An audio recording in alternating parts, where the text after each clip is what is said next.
Rise and shine, fever dreamers. Look alive, my friends. I'm V Spear. And I'm Sami Sage. And this is American Fever Dream, presented by Betches News. The show that loves to watch when the girls are fighting on Twitter with popcorn in hand. Hear that. Then loves to watch the people fighting about the phrase, the girls are fighting, and whether it's misogynistic. It's like, you are all so missing the point. Also, during Pride Month, we're not going to recognize the girls are fighting. It is a non-gendered term, meaning, like drag queens are fighting. Yeah, this is one of those things where it's just like, God damn. It's like, if you know where the phrase is from, and if you know the tone with which the phrase is used, you know that it's not an insult to girls or women. It is just a tongue-in-cheek phrase, and we can have fun with phrases, and we can Sammy, we can't have fun, actually. That's what I've learned from being on the internet all this time, is that no matter what you say, there will be somebody who comes in and is like, actually, that's not. I'm disgusted with you. And I'm like, okay, look, I don't know. I guess I'm not Well, you know, woke. that person's probably having a lot of fun. They must get something out of it. I do wonder, like, what is it like in the day of a person who goes around just, like, looking for problems with, like, basically, like, sort of, like, innocent people, right? Like, so many times I'll see somebody get stitched, and it's just, like, some random person who's not even a creator, and they just got brave enough to make a TikTok one day and just say something. Maybe they said, like, some little thing, not, like, a blatantly terrible thing, but, like, some little thing that was outdated or stupid or cringe, and people are like, I can't believe you. And I'm like, oh, my God, relax. You're such a fucking narc and a nerd. I'm sick of narcs and nerds. The self-policing. We hate narcs and nerds on this show. We're over it. Right. There are enough real police. We don't need self-police. The virtue police are killing me this week. The thing is with that, I don't actually think that those people are necessarily patrolling for something to pick on. They might just have a particular focus on something, and they are feeling feisty. Their fingers are twitching. They need to make a comment. And then it feels like everyone's so annoying and everyone makes such annoying virtue signaling comments. But like, it probably was just that one really annoying person who was feeling like they needed to say something. Who are they? Let me tell you, because I'm remembering now who these people are. Like, when you would go to church as a kid, we're back on my Catholic. I didn't do that. Okay, but you would go to like CCD or church camp or something, and you would say like, heck, right? And then there's always that one fucking kid, usually named, typically named like Rebecca or Rachel or like something like that. Like biblical So the Jewish names? No, the biblical names. Esther. It was an Esther. The Jewish names? The Jewish name. Okay, the Catholic girls with Jewish names. Okay, fine. They're haters. Yeah. And then they'd be going to father like, oh my God, fucking V said this. And I'm like, please. I doubt they said fucking V said No, this. they'd be like, Father. V said heck. They'd be like, Father, I don't want to be the one to tell you, but V said heck. And also said Jesus. And I felt like it was in vain. I'm just saying. And I'm like, shut up and stop rolling your skirt, you whore. Anyway, I'm lit today. I haven't slept in 3 days on account of the LA coverage and all just the crazy shit that's happening and the way the mainstream media is just like absolutely missing the mark on how to cover this. I haven't slept, and now I'm punchy. Tell us because so we're recording this Monday morning, with at risk of certain things developing and us having some very outdated takes. I think we should, refrain from who knows what. Well, remember, who knows what might happen. But what are you seeing? When you're listening to this today, remember that we were recording this how you felt yesterday. So. Yes. Try to remember how you felt yesterday morning. Okay. Well, my first hot take is that I trust the United States Marines to not turn weapons on civilians. And I'm saying this because one of the things that Donald Trump does constantly is try and make these grandiose statements that are half truths, half threats, and half violent fantasies. So over the weekend, he said, I've got 500 Marines on standby, ready to go in and tamp down the crowds and like take back our city and all this stuff. There are always at least 500 Marines ready to deploy in California. At Camp Pendleton, there are 42,000 Marines and sailors that are active duty. And at 29 Palms, which is the other Marine base near LA, there are 800 active duty Marines who are ready to deploy, moment's notice, okay? So for him to say, I've got 500 ready to deploy, made people think that he had 500 ready for this particular mission. That's not true. Then I Right. talked to my contact in the Marines, and I was like, what are you guys feeling? And they're like, I swear an oath to the Constitution. That's all I'm going to say. And I'm like, okay, so would you go in? And they're like, look, the Marines are trained on things like riot control, crowd control, and security. Now, if we were to go in, which we're not, we're probably not, right? Because the JAG lawyers are saying that they can't find a constitutional argument for this right now. It's just not these 1992 race riots that like are crazy. There's nothing crazy, so they can't find the justification for it. He's like, if we were to go in, we would go in 99% without deadly weapons. We would go in with riot shields, helmets, batons maybe, and we would be providing security to the detention centers that people are protesting outside of to ensure the free flow of vehicles to and from the center. We would be pushing back on things like if they tried to take the 101 freeway again, we would perhaps, sort of kettle and push people out of these areas that are designated no protest areas. He's like, but the Marines are not going to fucking like come in commando style from a helicopter. They're not going to emerge from the seas onto the shores of California and storm it like it's D-Day and Normandy. He's like, so the violent fantasy that's being projected by Fox News and Trump and some of MAGA is not in any way in line with the morals, ethics, or responsibility or training of the United States Marines, and that would not happen. And I was like, you know what? I trust you. So that's my Monday take, okay? That's my Monday take. And it pisses me off because all of these major networks were like, well, he's got 500 Marines. You are inflaming tensions. You are making people in LA feel like they need to arm up because the Marines are going to come in and take them. Don't do that shit, okay? Well, what I think was happening was because it was pretty calm up until Sunday night, it was actually pretty calm. People kept posting like, why isn't the mainstream media covering this?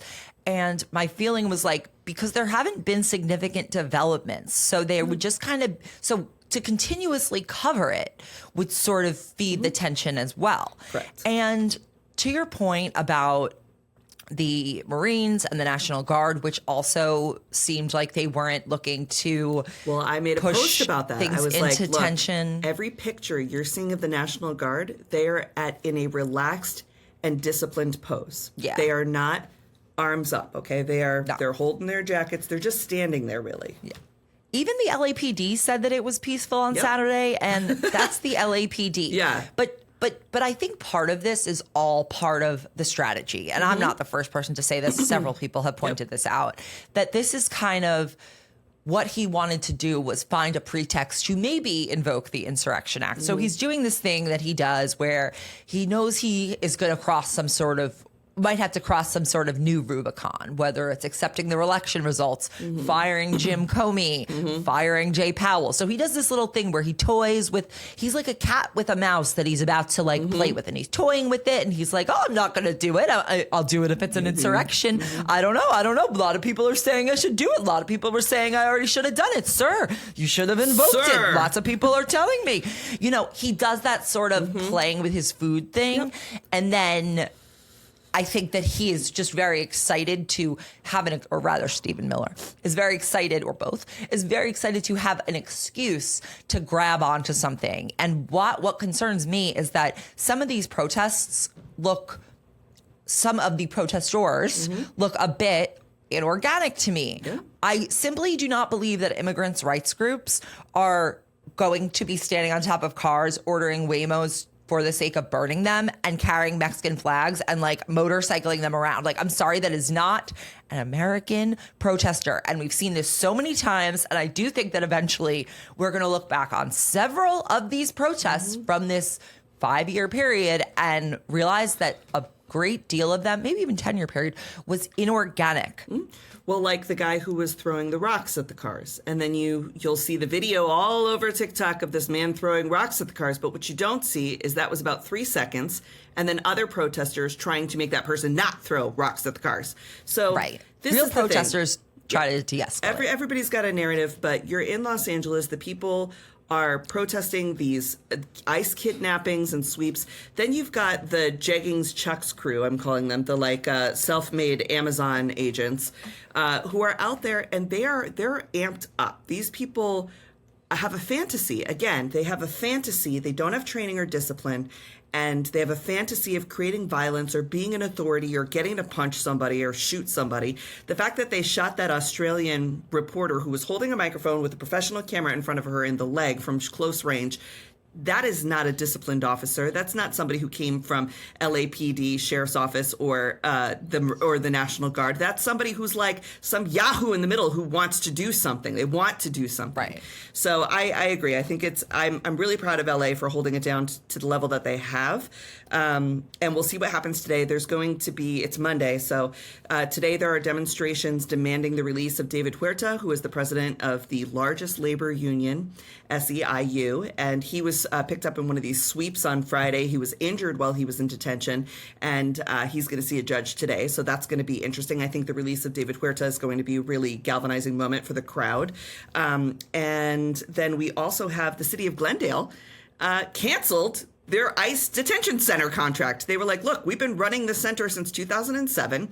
We're actually proud of this center. We offered phone calls, food. You could come in and you could inspect it. You could do whatever. But public perception shows that we don't want this anymore, that this is not a trustworthy thing. And Glendale is one of the safest cities in America. It's like a suburb of Los Angeles. It's just right there. Yeah. And so they're like, look, we just canceled our ICE contract. Gavin Newsom, who was pissing me off, but he has his good moments. It's like, Trump, just come and arrest me. You want to do a big show? You need a little red meat for MAGA? Come arrest me and leave everybody alone. Like, this is stupid. And I think that's the kind of stuff that we need to be doing, which is calling out how absolutely just deranged the stable genius is and how unlikely it is that his threats will come true. States' rights, y'all. States' rights, y'all.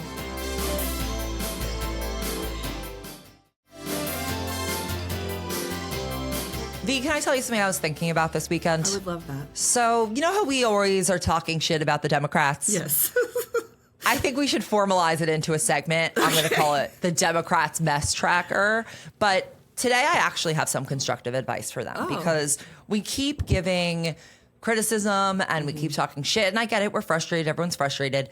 And I keep thinking back to that conversation about how that pollster surveyed focus groups about how they perceive the political parties and what animals they compare them to. Oh, right. Yeah. So instead of coming up with shitty animals they could be, I wanted to come up with a suggestion for them. Oh, good. And I have an answer. I think that the Democrats should reincarnate themselves as dogs. Ooh. And here's why. Not all dogs have these good qualities, but most people associate dogs with loyalty, compassion, energy, trainability, responsiveness to positive and negative feedback, which is how elected representatives should be in a democracy. You also, Democrats get a lot of shit for being like too smart or too out of touch or too academic. But the thing is with a dog, you don't want a dumb dog. No one prefers a dumb dog. They want an intelligent dog because they make you look like an idiot when you have a dumb dog. They're peeing all over your carpet. Like They're vaping during a community theater production of Beetlejuice. You don't want to reward that behavior. No, we don't. Dogs are also quite a reciprocal animal. Snuggles. You know, they don't just come around during election season when they want your votes. They're with you all the time. Exactly. At the grocery store, on the airplane, with their fake emotional support certificates. Yes. And at first I thought like they should be something, because the Republicans are tigers, lions, and bears. Okay. The Democrats were the deer in headlights. Yeah. I think that maybe a more community-oriented animal could be better. Yeah. Because, so first I was thinking like, you know, a flock of birds migrating in a V or a school of fish. I like a V. But that all feels not mammalian enough. You know what I mean? Like we need them to be animals. Yeah. We need them to be animals. But I do think a key factor in Democrats as dogs is that there's a lot of variety between breeds. And you have different dogs that have good qualities that draw different types of people. And variance between dogs is seen as a good thing. No one's like, oh, I only want all dogs to be golden retrievers. Well, and act the same way. I mean, some might, but what would be I think the most main people dog? appreciate. What do you think would be the main dog of the Democrats? Well, I think we're going to find out who wins the primary. Oh, and then we'll pick. I see. Okay. I kind of think like a bulldog. Well, Yale's mascot is a bulldog. Yeah. Because, Roslyn High School's mascot was a bulldog. see, they represent, like toughness, but intelligence for sure.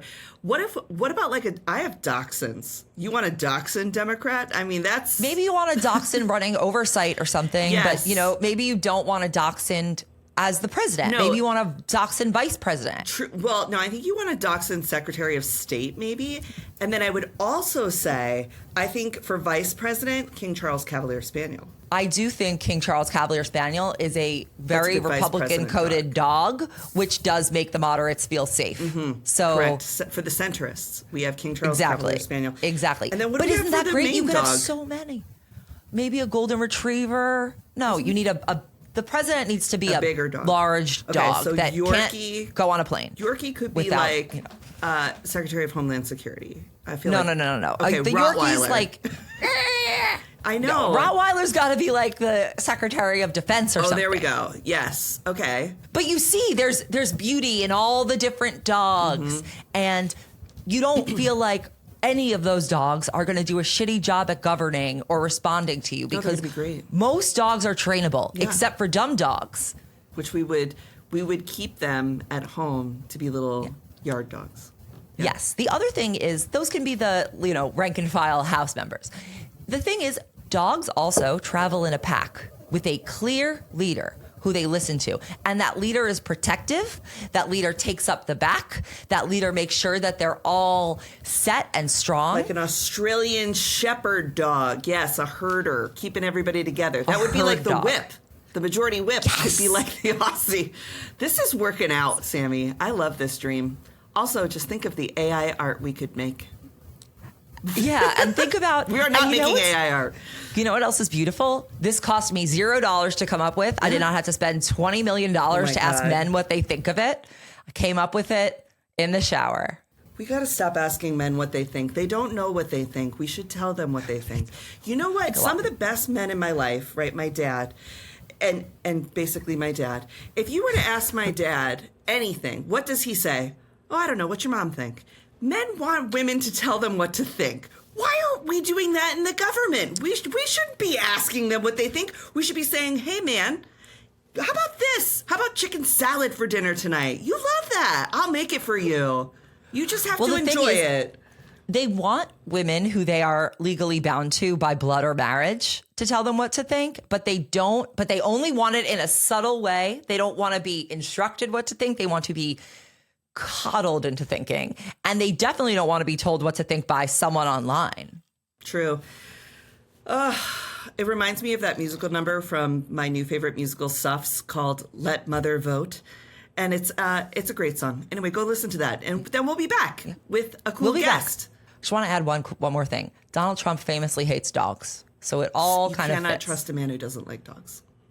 You cannot. Nope. So, all right, we'll be back, and we're going to bring out a very special guest, Charlotte Howard, the executive editor of The Economist and co-host of the Checks and Balances podcast. Hey-o. We'll see you in a minute.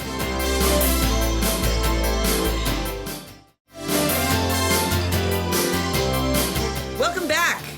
We are back with a new special friend. Sammy, tell us about our friend. Charlotte Howard, the executive editor of The Economist and the co-host of the Checks and Balance podcast. And let me say, I watch you quite a bit on that mainstream media, talking your expertise. You are just, one of my guides these days because the economic situation is unprecedented, I think it's fair to say.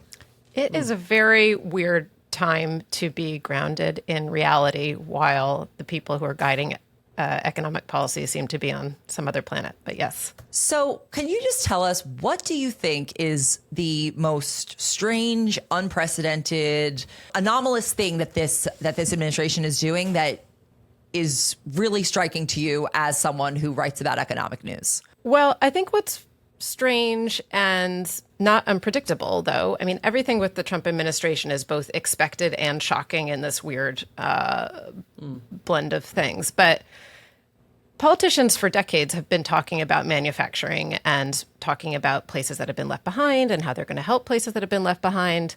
And it hasn't really been paired with policy. It's always been rhetorical, not based in policy. And so what you see now from the Trump administration is a really dramatic effort to reshape the American economy in their telling, in real time very, very quickly. And I think that some of the problems that the Trump administration has pointed out are real problems. There are people in the United States, and I spent the early part of my career based in the Midwest and covering parts of the Midwest, Ohio, Michigan, Indiana, parts of the Farm Belt as well. There are places that do need to be, helped, and policy needs to evolve.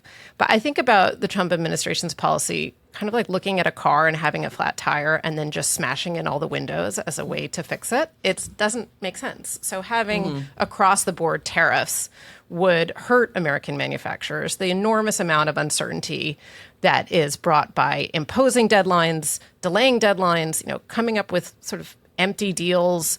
That uncertainty is something that stifles investment as opposed to promoting it.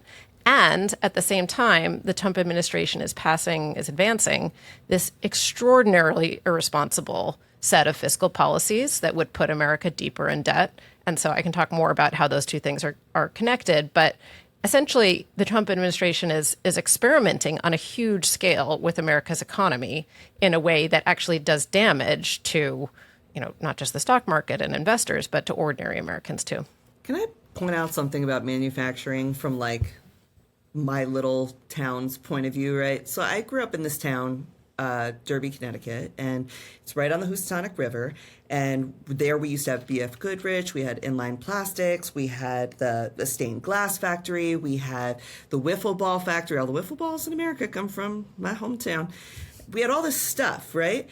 And then slowly, manufacturing obviously shut down. These were abandoned buildings.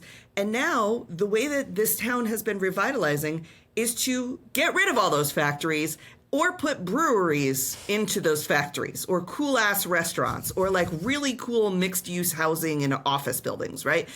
This idea of bringing back manufacturing, I just don't see Youngstown, Ohio or Derby, Connecticut building shit anymore. I don't see them building roller skates anymore, right? That's what my great grandpa did. He was one of the roller skate builders in Torrington. We're not going to do that because the American dollar has made it nearly impossible to manufacture things domestically because it's so expensive to do it. And on top of that, a lot of these factories that he says he wants to revive aren't even useful anymore. They've become wedding venues or breweries, or they've straight up been bulldozed down. So when I hear people talk about I'm going to revitalize manufacturing, I'm like, where? Where are you going to put it? What house are you going to reopen? Now, during the pandemic in Rochester, we reopened one of the flour mills because there was no flour anywhere, but that was a temporary kind of hokey hometown thing to do for a quick second.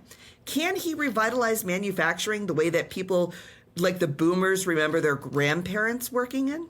Well, I think that story that you told is actually really illustrative of why it is that manufacturing remains at the heart of some economic discussion, because it's not just about manufacturing. It's about manufacturing as a symbol of economic security for the middle class, right? So people talk about manufacturing as the kind of key to bringing back a way of life and a type of economic security that they used to have, no longer have. So all across the country, there are places that just have abandoned factories. There aren't enough people there to build the kind of breweries that you're, citing in Connecticut. And so there is a legitimate debate to be had about how you help those kind of places move forward into the 21st century. The truth is that the type of manufacturing, if any manufacturing, that will come back has a lot of automation. So people are investing in factories that have really advanced robotics to help do this with a smaller workforce. And it's not going to be at a scale that is going to be a game changer for the millions of people who voted for President Trump, right? And so I think it's a myth and it's a lie to say that we're going to bring manufacturing back at scale that will make a difference to this enormous cohort of people. And in the meantime, the chaos that you're unleashing on the economy through, again, companies that don't know where to invest, how to invest, because the policy is always changing, real higher prices for American consumers as the tariffs are imposed and they raise the cost of basic goods. Inflation helped get Donald Trump elected, but it may really, there's a real risk of it rising while he's in the White House. So it's an incoherent set of policies, I think. How do you think that the constant back and forth with what the policy will be. We're going to impose the tariffs. Now there's a pause. Now we're going to negotiate. How do you think that impacts the actual reactions with our trading partners and the people in our own government, and then obviously American consumers? Because my real concern is not just that he imposed these crazy tariffs. It's that he then walked them back and then made deals that aren't really deals. And if I'm on the other side of that trade anywhere else in the world, my thought is not so much that I don't want to trade with America necessarily because of Trump. I don't want to trade with America because they can't get their shit together and just pick a lane of what they're going to do.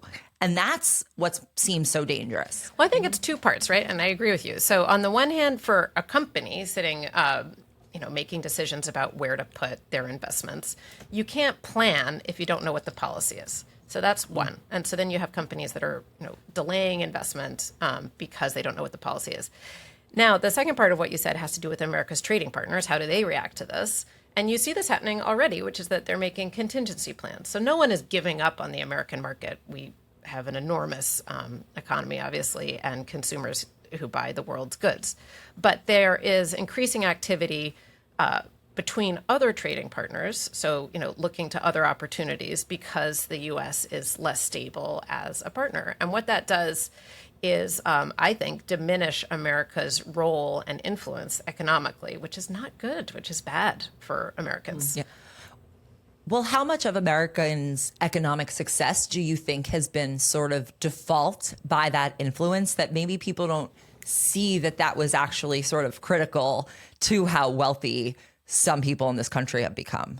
Well, I think that if you look, before the election, the weird thing about the campaign rhetoric from the Trump administration versus the economic reality is that in the lead up to November, America's economy was the envy of the world. We were outperforming every single other rich country. And so this idea that America was being left behind and being laughed at and all that was just a fiction, okay?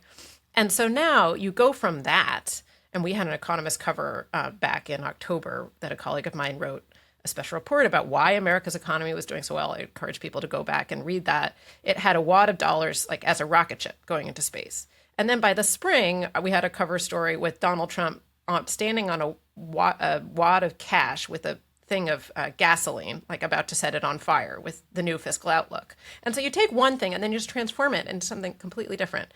And to bring it back to the budget, which I'm fascinated by in the way that, we can talk more about that. It's like watching a Real Housewives show between Musk and Donald Trump. But they are doing something with that budget, which is to dramatically expand the national debt, which America already was on a really uneven fiscal footing.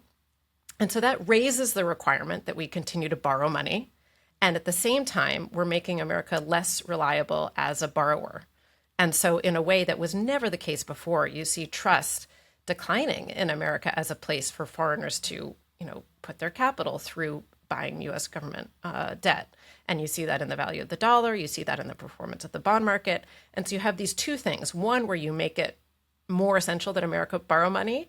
And two, you're doing things that make the world say thanks, but no thanks.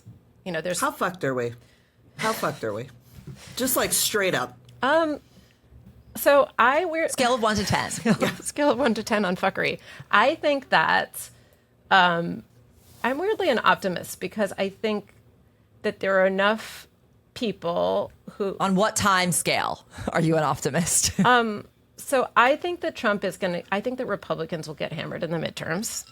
Sure. For all the obvious reasons. And part of that is playing out again with the budget bill, where you have a Republican constituency that is now built on the working class, but they are passing policies that harm them, whether it's Medicaid cuts or rising inflation. So I don't see how that isn't a winning electoral strategy for the Republican Party. I think at some point there will be Republicans. I'm not sure there'll be the current Republicans in Congress, but at some point Republicans will realize that continuing to just fall in line behind President Trump is not something that will sustain them forever. I mean, the degree to which Congress is just a collection of absolute invertebrates in the past 6 months has been so striking, right? I mean, like, Trump is just taking responsibilities from them that are not rightly his. And they just say, okay, go for it. Yes, sir. And I think at some point there will be a set of politicians who, look around, and not because necessarily they think it's the right thing as a matter of policy, but they think it's the right thing politically. I have no faith that people make decisions only on what's good policy. It's just about what's good politics, right? So I think at some point that calculus will change, and that will be for the good of the rest of us. Well, that's my question when it comes to the deficit hawks in the Senate, particularly the Republicans, who it feels like that's one of those things that people kind of always bring up. But the question of how much it actually matters to them or means to them, they always seem to just kind of vote in the way that will ultimately increase the deficit anyway. Can you explain in layman's terms, why is the deficit being high a bad thing for normal people? And is this just kind of like a political football that people bring out when it's convenient, or if they want to extract concessions?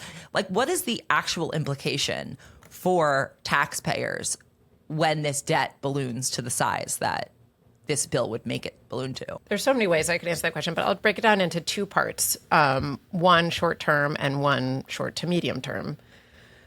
America is spending more on interest payments for its debt than it spends on defense. So just think about that for a second.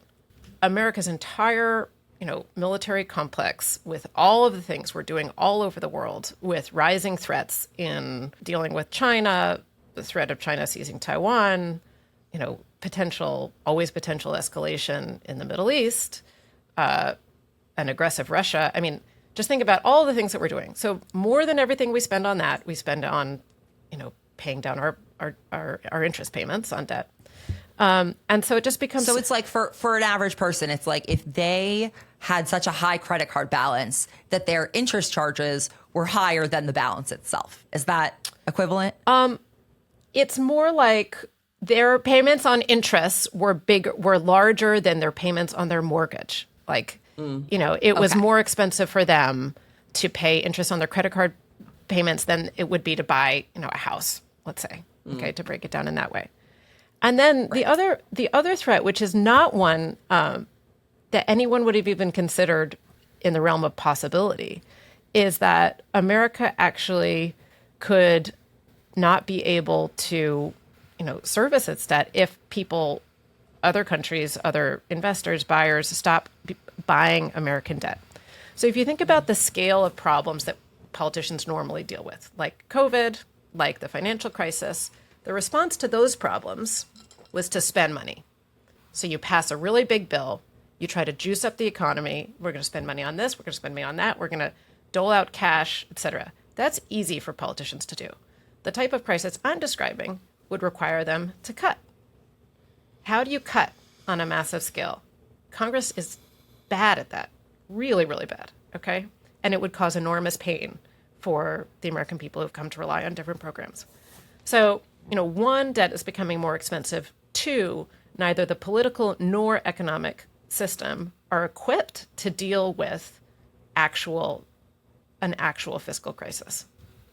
So what would happen if they had to deal with it? Well, this kind of depressing talk has stunned you both into silence. What would happen? It would be bad. Yeah. It would be bad. And so therefore, what would someone, a mom in Tennessee experience if that happens? They would experience programs on which they have come to depend being slashed in a more dramatic way than they had ever considered. So already, take an example in the current budget bill of a cut that they're considering, but this would be on a much bigger scale if there was a real fiscal crisis. But in order to pay for Trump's tax cuts, the extension of the tax cuts that he passed in 2017, there are all kinds of measures in there that would be cut. One of them is to Medicaid. So Obamacare, I was covering healthcare back when Obamacare was being rolled out, and you had this thing where all states were deciding, do we take advantage of this amazing offer to expand Medicaid to a greater share of our population, Medicaid being the program for the poor? And so they raised the income limits, and the federal government said, we'll help you, state X, pay for this expansion in healthcare. And 40 states took up that offer, have since taken up that offer. And guess what? Republican states, because this is something that their constituents want. And the current budget bill would dramatically shrink that. Okay, so it would go back in a dramatic way. So fewer people would have health insurance coverage through Medicaid, this federal state program. Now, if there was a real fiscal crisis, you can imagine that, but on steroids. At what point could it be so terrible that it can't exist? Or, not everybody could be kicked off their mortgage and be homeless. Not everybody could be turned away from every hospital. At some point, they'd have to be like what would fit? Obviously, people would die. Obviously, there'd be horrible hunger and all kinds of terrible things. But at what point, how bad, I guess, would it get? Like, is there another country that went through something like this that we could look to and say, hey, we don't want to be like that? Is it like Russia? Is it Hungary? Like, they have authoritarian leadership that has, but I guess they didn't financially bankrupt the people with the authoritarianism. I would say, I mean, it is helpful to be this nihilistic, and it's not in some ways, right? So, I mean, yeah, we don't want to be Argentina and have a total runaway inflation, or have a government that, is plainly incompetent and no one wants to lend to, right? So I don't think this is the most likely outcome, but the Trump administration is toying with it in a way that would have previously been completely unfathomable. Unthinkable. Completely unthinkable. I mean, the man bankrupted a casino, so I'm not fucking surprised, right? But maybe we move on to a different topic.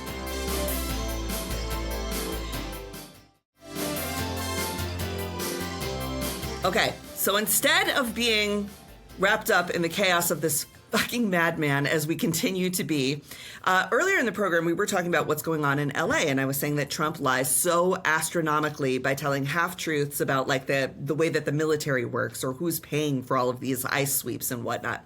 What's your take on the situation in Los Angeles right now?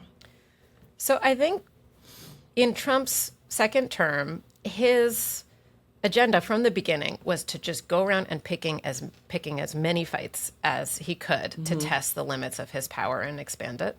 And so you have seen this in all kinds of arenas. So with Congress said, sure, go ahead, do what you want to do, right? With the courts, there are different fights that are playing out at a different pace, right?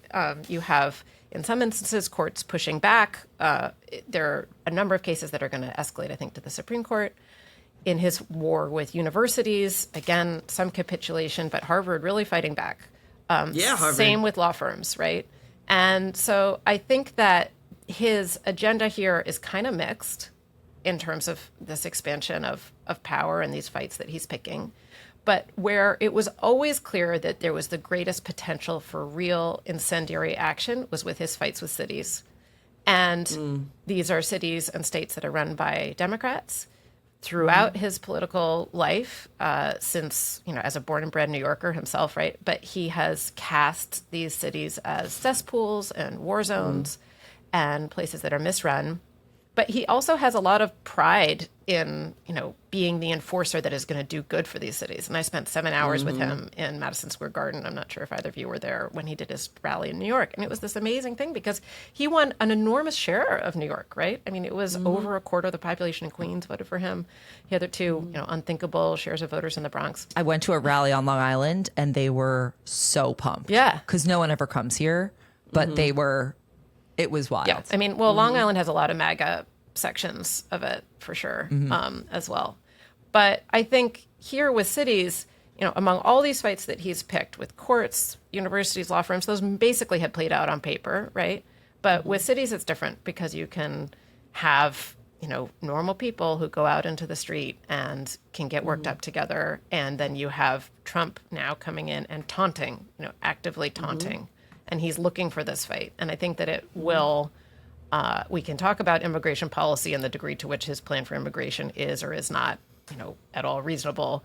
But we should see this for what it is, which is him picking a fight and looking to play the role of enforcer in kind of a theatrical way, but that has really dangerous implications.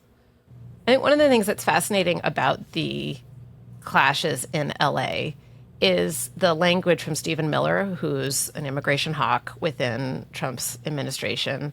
And he's talking about this as an invasion and an insurrection, right? And I think this points to a problem for Democrats. So Democrats have wanted to bill Trump as the danger to America. And Trump wants to say the danger to America is migrants and helpless cities and China, and but America's really under attack. And I think the Democrats get so focused rightly on the danger that Trump poses to the country through various acts, as we've discussed, that they don't cast themselves as the party that's going to fix anything. Like, immigration as a problem is a problem that Democrats need to deal with. And I think Biden learned that way too late. China is a problem that Democrats need to deal with, America's relationship with China. So you could go on and on down the list. And I think Trump's skill is creating this vortex where Democrats can't do anything except respond to him. And Democrats' task now, going into the midterms and going into the next presidential election, is how do we come up with a coherent set of policies that are not too complicated, that explain why we are the grown-ups in the room and can help this country work better, rather than it just being a question of Trump is the enemy, or from Trump's argument in the converse is that we're being invaded and under attack. So it's about reframing this discussion about danger, and Democrats haven't figured out how to do that. That's a hot tip. They should. Have you seen any signs of where that's worked?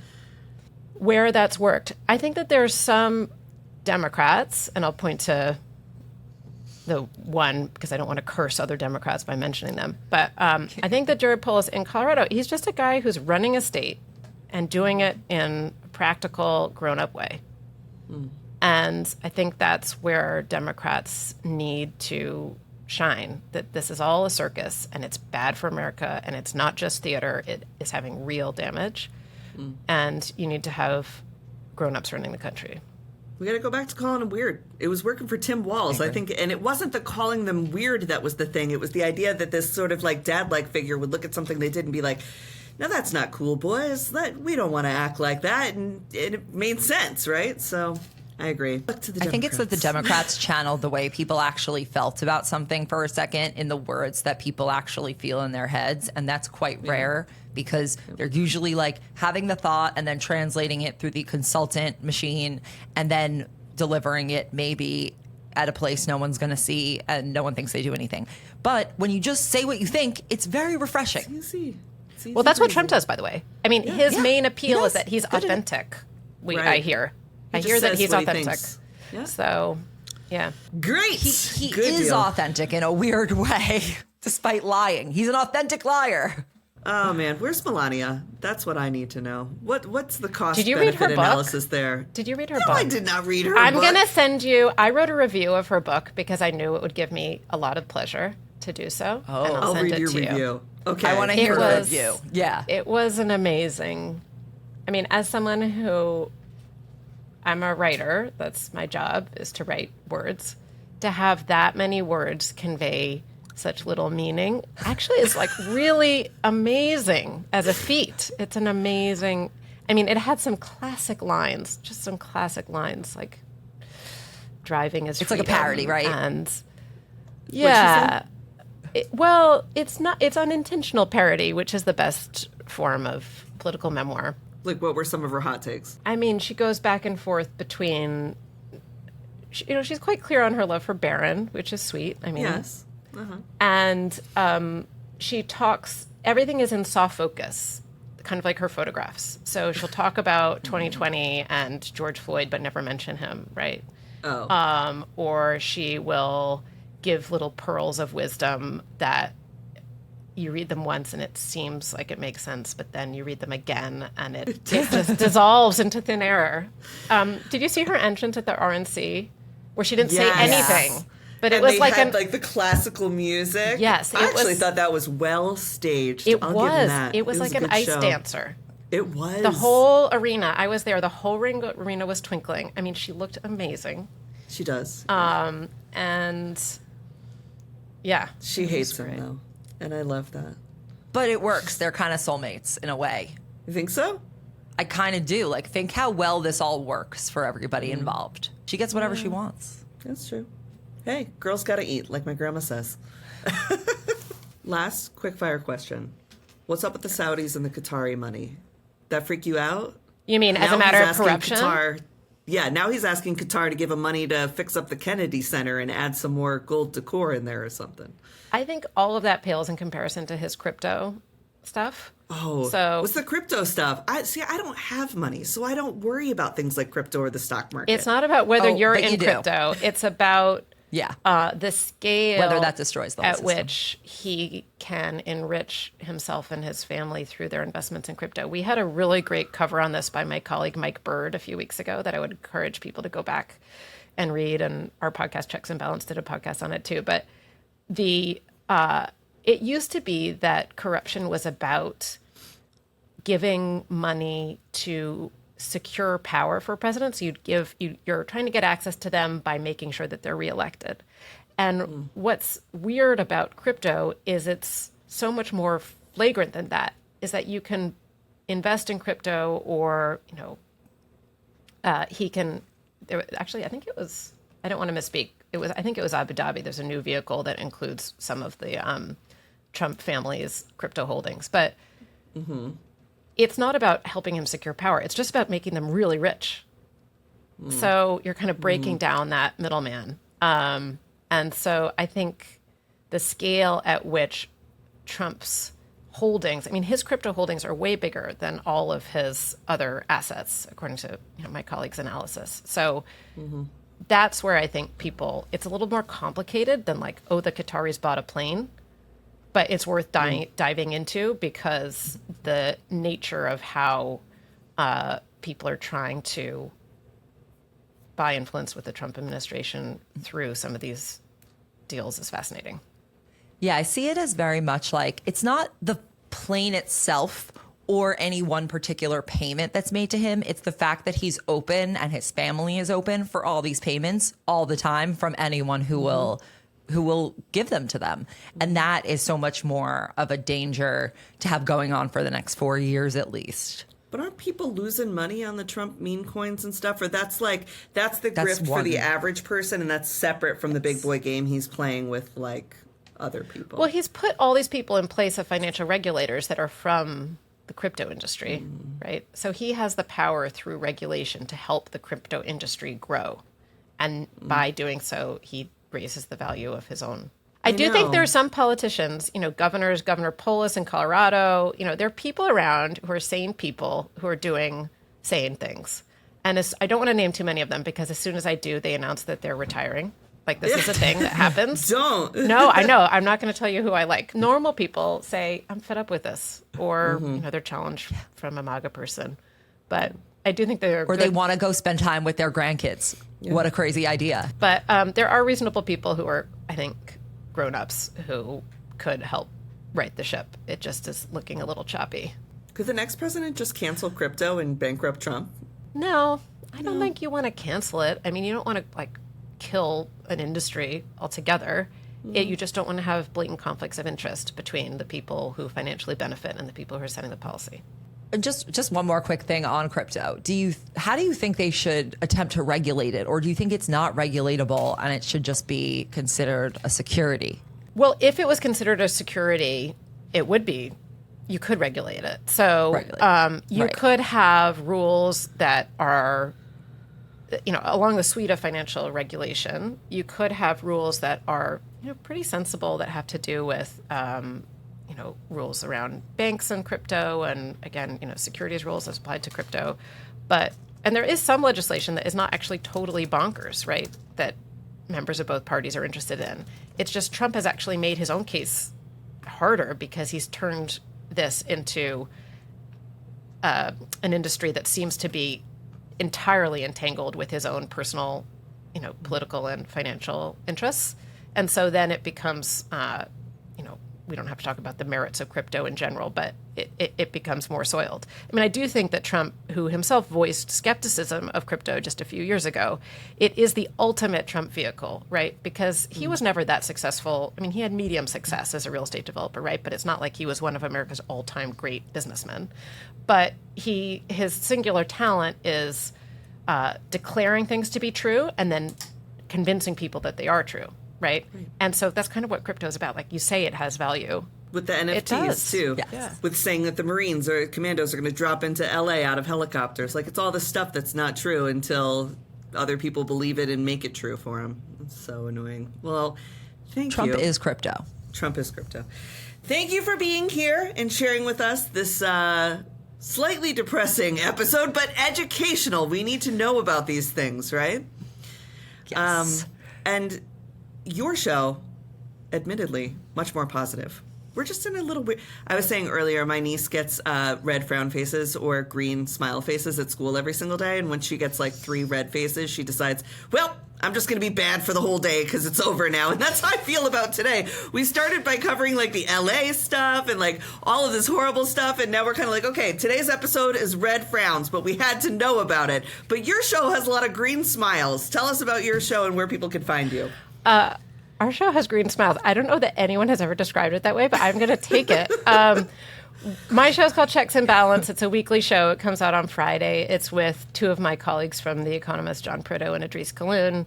Each week we talk about one issue in more detail so that we can actually discuss it as opposed to just saying a few quick things and moving on to the next subject. Mm-hmm. So I mentioned a show we did recently on crypto. We have shows on American foreign policy that draw on the expertise of our colleagues around the world. I hope you listen. Enjoy it. Awesome. Well, we will check it out. And until next time, I'm V Spear. And I'm Sami Sage. And this is American Fever Dream. Good night.